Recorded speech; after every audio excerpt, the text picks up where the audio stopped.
pocong. This book tell us that sometimes human being can be more deadly than zombies. Uh-oh, you know what happened?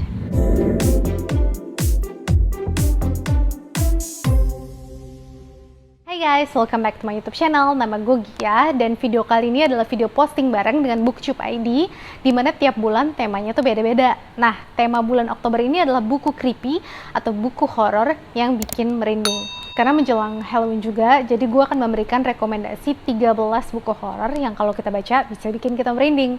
So are you guys ready? Let's just start with the first one. Buku pertama adalah buku Asrama yang ditulis oleh Muhammad Fatrim. Gue sempat lihat buku ini juga dibahas di channelnya Rizky, juga sempat dibahas di channelnya Kanaya Sofia. Jadi gue penasaran, ini adalah buku novel terjemahan Malaysia, and this is my first time baca buku terjemahan novel Malaysia. Jadi buku ini tuh menceritakan tentang Dahlia, di mana si Dahlia ini baru pindah dari sekolah favoritnya ke asrama. Dideskripsikan banget kalau asramanya itu seperti apa gitu, yang usang, berlumut, terus ada pohon besar. Jadi bener-bener bisa membuat kita memvisualisasikannya, jadi kebayang banget kalau asramanya itu serem banget gitu. Nah, ceritanya ini bermula dari si Dahlia kayak mau balas dendam gitu sama kakak-kakak kelasnya karena dia dibully. Jadi dia dan teman-teman asramanya kayak melakukan permainan terlarang gitulah, kayak macam jelangkung gitu. Setelah itu ternyata si permainannya ini jadi kayak senjata makan tuan untuk Dahlianya. Lalu selanjutnya adalah bukunya Journal of Terror by Sweta Kartika. Ini tuh kayak komik ya, lebih kayak komik karena isinya seperti ini tuh, kayak gini isinya. Nah, buku ini tuh menceritakan tentang Prana yang usianya 16 tahun, dimana waktu dia usia 5 tahun tuh dia pernah jatuh sakit. Setelah dia jatuh sakit itu dia bisa melihat makhluk halus. Kebayang gak sih anak usia 5 tahun bisa ngeliat makhluk halus gitu? Dan ada pesan moralnya juga di setiap ceritanya gitu. Dan di sini tuh kalau untuk orang yang visual banget mungkin cocok ya, karena tuh pocong hantunya kan diilustrasikan dengan sangat jelas gitu ya di sini. Lalu yang berikutnya adalah Winged by Sarah Wijayanto. Jadi bikin penasaran buku ini, gue suka covernya. Dan buku ini tuh menceritakan tentang gimana si Sarah Wijayanto ini berkomunikasi dengan arwah-arwah, dan si arwah-arwahnya ini menceritakan ke Sarah tentang kisah hidupnya mereka. Ada cerita tentang orang tua dan anak, ada cerita tentang perempuan yang dihianati oleh orang-orang yang dia percaya dan dibunuh, yang kayak gitu-gitu. Lalu berikutnya adalah bukunya Naked Traveler Anthology Horror by Trinity dan kawan-kawan. Kalau nggak salah ada 11 cerita, dan semua ceritanya tuh bagus menurut gue.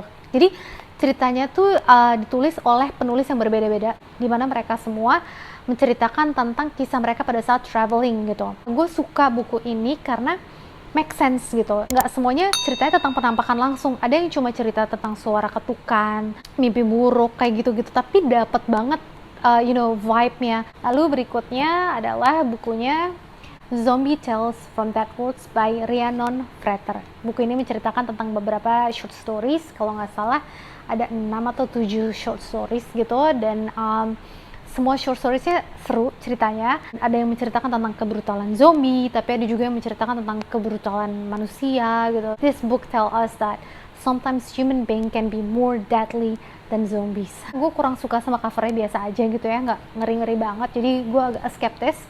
Tapi ternyata setelah gue baca, bagus banget. Ada beberapa cerita yang sedih gitu, surprisingly lucu ya. Maksudnya cerita zombie tapi kok bisa sedih gitu. Well, apparently gue sempet nangis waktu gue nonton Train to Busan dan 28 Weeks Later. Lalu buku berikutnya adalah buku zombie juga, World War Z by Max Brooks. Karena gue suka filmnya, jadi gue coba baca bukunya, dan ternyata bukunya tuh lebih kompleks dan beda dari filmnya gitu. Itu kayak wawancara gitu antara si penulis dan para saksi mata dari seluruh dunia. It's so real gitu. Jadi baca buku itu, you don't feel like you're reading a fiction gitu, karena saking real, berasa kayak kita bener-bener lagi ada di zombie apocalypse gitu. Seru banget lah. Dan diceritakan juga dari pasien nolnya siapa. Jadi ada anak usia 12 tahun yang dirantai sama ibunya sendiri karena dia gigit ibunya dan orang-orang di sekitarnya gitu. Lalu selanjutnya adalah Goosebumps. Gue suka banget ya Goosebumps. Jadi waktu SD tuh gue suka banget baca Goosebumps. Tuh long time ago I stopped reading them. Jadi gue cuma simpan beberapa 2 atau 3 buku hanya untuk bernostalgia gitu. Nah, salah satunya buku ini, Guru Monster, tentang si guru ini, obviously, yang suka makanin murid-muridnya. Dia perfectionist banget. Sampai sekarang pun gue baca, gue masih dapet vibe-nya gitu. Lalu berikutnya yang akan gue bahas adalah karyanya Stephen King. Bukunya tuh gue belum punya banyak. Koleksi Stephen King gue segitu aja dan gak nambah-nambah. But I think almost all his movies I've already watched it. Let's start with one of my favorite Stephen King novels, Misery. Ini gue baca buku ini karena gue nonton filmnya udah lama banget. Yang main filmnya tuh Kathy Bates, dan Kathy Bates itu kan actingnya gila banget ya, keren banget, all out banget gitu. Jadi setelah gue nonton filmnya, gue langsung jatuh cinta sama filmnya dan langsung cari bukunya. Ternyata gue pikir bukunya tuh gak akan serem filmnya, tapi ternyata bukunya tuh jauh lebih brutal dibanding filmnya. Jadi buku ini menceritakan tentang seorang penulis yang bernama Paul, di mana si Paul ini tuh dia sempat kecelakaan gitu di jalanan bersalju, dan dia diselamatkan oleh seorang mantan perawat yang namanya Annie. Apparently Annie ini adalah fans beratnya si Paul, dan ternyata Annie ini mentally unwell.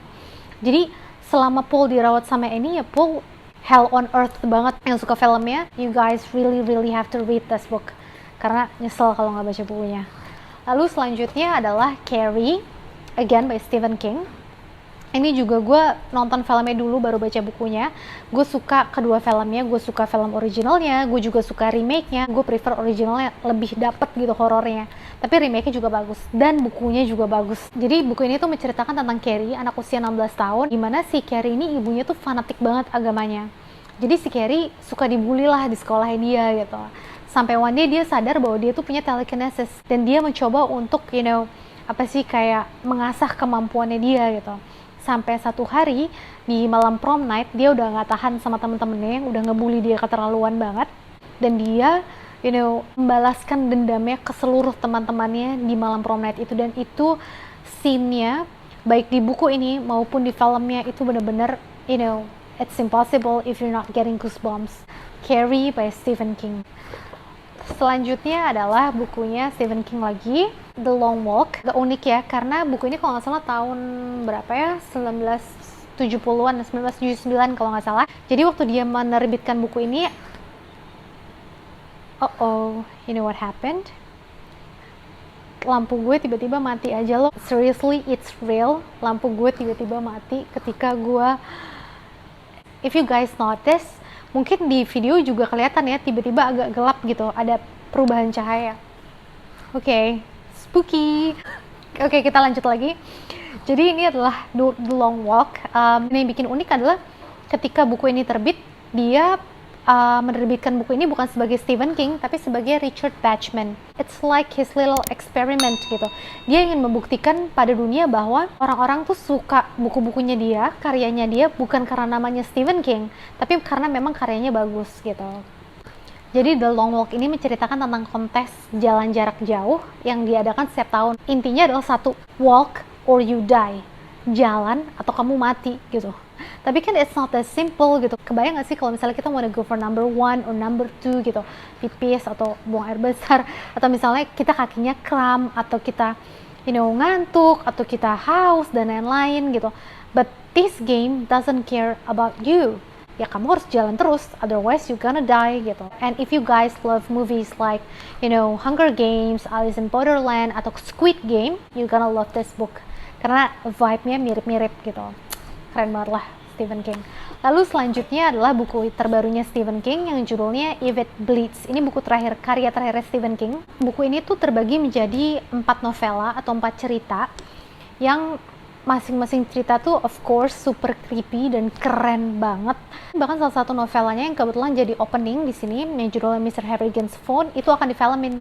Jadi si Mr. Harrigan's Phone itu ceritanya tentang Craig, seorang anak teenager yang bersahabat sama bilioner yang udah tua banget, yaitu Mr. Harrigan gitu. Terus sampai akhirnya one day si Craig ini beliin Mr. Harrigan iPhone dan diajarin pakai iPhone tuh momennya lucu banget. He has a sense of humor that you gonna love it. Sometimes funny, sometimes dark gitu. Jadi baca buku dia tuh bukan cuma horor gitu. Dan gue ketawa sih baca momen dimana si Craig lagi ngajarin Mr. Harrigan iPhone gitu. Tuh lucu banget. Kebayang gak sih generasi Z misalnya lagi ngajarin generasi baby boomers gitu untuk pakai iPhone. Seru banget kan. And then one day Mr. Harrigan meninggal. Nah ketika dia meninggal, si Craig ini sedih banget dong sahabatnya meninggal. Jadi dia sempat nyelipin iPhone-nya di coffin-nya Mr. Harrigan. Dari situlah ceritanya dimulai. Keren banget lah. Cerita-cerita lainnya juga bagus di sini karena kan ada 4 novela ya. Seperti biasa Stephen King tidak akan pernah mengecewakan gitu. Lalu selanjutnya adalah bukunya Stephen King yang kolaborasi sama anaknya, yaitu Owen King. Ini anaknya yang paling muda kalau nggak salah ya, his youngest son. Di buku ini tuh menceritakan tentang, mungkin bisa dibilang apocalypse juga kali ya, dimana di seluruh dunia semua perempuan itu kayak kena virus atau semacamnya, dimana mereka tuh kalau tidur mereka akan kebungkus jadi kayak kepompong gitu, dan ketika mereka bangun mereka jadi super wild, like wild animals, bisa bunuh-bunuhin orang, bisa nyiksa orang, those kind of things gitu. It's kind of agak boring sih. Kadang gue baca buku ini tuh kayak pengen cepet-cepet selesai, pengen, gue tergoda banget untuk nge-skip ke halaman terakhir gitu, ke bab-bab terakhir, even though I didn't do it anyway. Dan itu beda banget sama buku-buku Stephen King lainnya. Buku-buku Stephen King lainnya I enjoy every page, I enjoy every chapter, tapi di sini tuh enggak gitu. Tapi anyway, it's a good book after all. Tetap dapat scary-nya, tetap dapat brutalnya, tetap dapat fear-nya, tetap dapat lah, walaupun menurut gue tidak sebagus buku-buku Stephen King lainnya gitu. Selanjutnya buku terakhir, buku ke-13 yang mau gue bahas di sini, bukunya Stephen King lagi of course, yang judulnya It. Film horor pertama yang gue tonton ketika gue kelas 4 atau kelas 3 SD adalah It, tapi yang originalnya dulu, yang film lamanya. Itu adalah film horor pertama yang gue tonton. Gue jadi suka banget film horor, but at the same time gue juga jadi takut banget sama badut gitu. Well, it's not, alhamdulillah nggak sampai tahap coulrophobia yang fear of clown gitu kayak si Columbus di filmin Zombieland. Gue nggak sampai kayak dia sih, tapi gue jadi takut sama badut gitu setelah gue nonton It. Nah, bukunya itu sebagus filmnya, lebih bagus malah dari filmnya. It gue nonton originalnya, gue juga nonton remake-nya, dua-duanya of course serem banget ya. Jadi singkatnya buku ini menceritakan tentang para sahabat yang mereka menamakan diri mereka The Losers Club, di mana orang-orang ini diganggu oleh iblis yang berwujud badut, dan appearance-nya itu, oh my god, super scary. I have never seen something scarier than that in my life gitu ya. Serem banget lah pokoknya. Di originalnya serem, di remake-nya juga serem banget filmnya. Untung di bukunya nggak ada.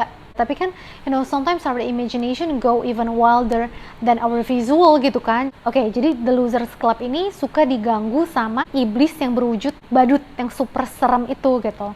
Dan si iblis yang berwujud badut ini juga dia bertanggung jawab akan hilangnya salah satu adik dari member Losers Club, atau orang-orang lain yang kasus-kasus orang hilang lainnya, badut ini yang bertanggung jawab gitu. Oke, segitu aja video posting bareng kali ini. Gue mau nge-tag 2 booktuber lainnya, yaitu Dante dari Dante's Book Talk dan Veninda dari channel YouTube-nya Veninda Octaviana. I'm gonna put their channel link on description below. Oke, segitu aja video kali ini. Happy Halloween.